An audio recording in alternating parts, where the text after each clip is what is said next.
This is part 2 of the wrestling wrap up. What it do, y'all? This your boy King Eric the Great, aka Red Capo, coming at y'all with another video. Be sure to subscribe and hit that like button. Big shout out to everybody that made 300 a success. Too many of y'all to name, but we gonna make it do what it do with this topic here.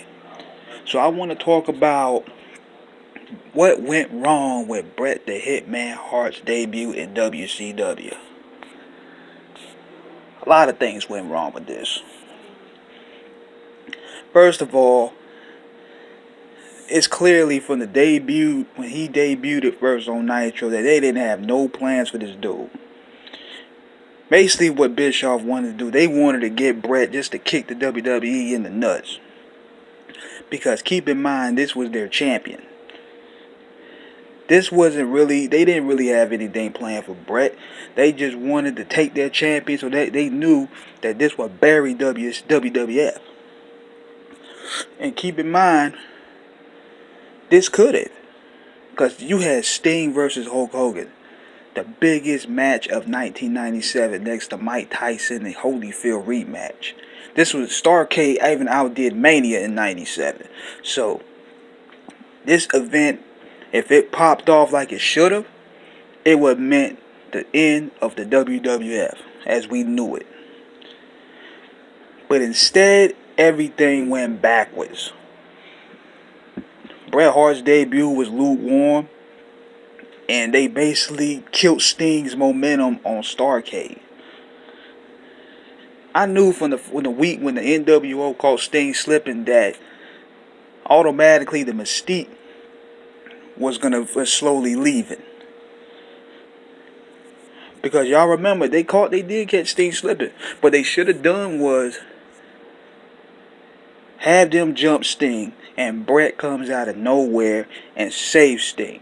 Out of nowhere.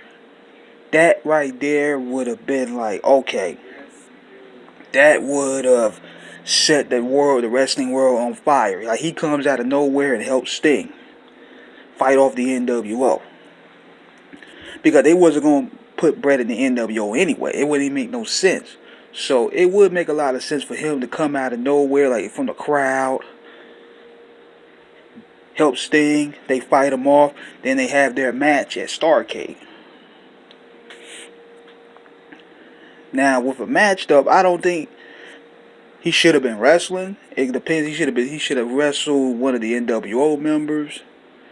But after that, after Sting beats Hogan in Starrcade, they should have had Bret in the title picture automatically. To capitalize off that momentum, to put him in the top storyline.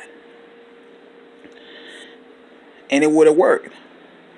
But instead, you have a situation where he just played fiddle in this NWO WCW game.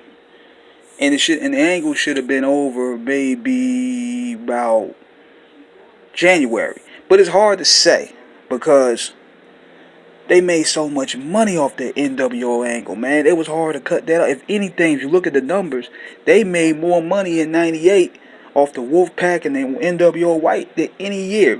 1998 was their biggest year in grossing.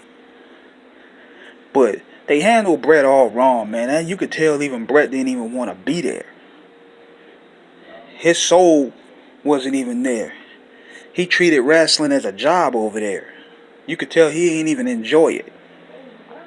And that's due to booking because, see, they didn't have nothing planned for him. They just wanted to take him away from Vince McMahon, thinking that it was going to end the WWF, when it was the complete opposite.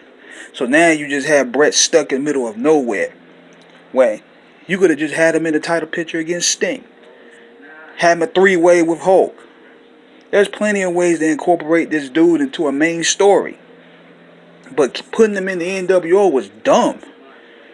After all that ish he was popping, you gonna put him as a Hogan lackey? So that's what went wrong with the Bret debut in WCW. It could have been a whole lot better. So let me know what you guys think. Shoot the breeze. Feel free. Holla back.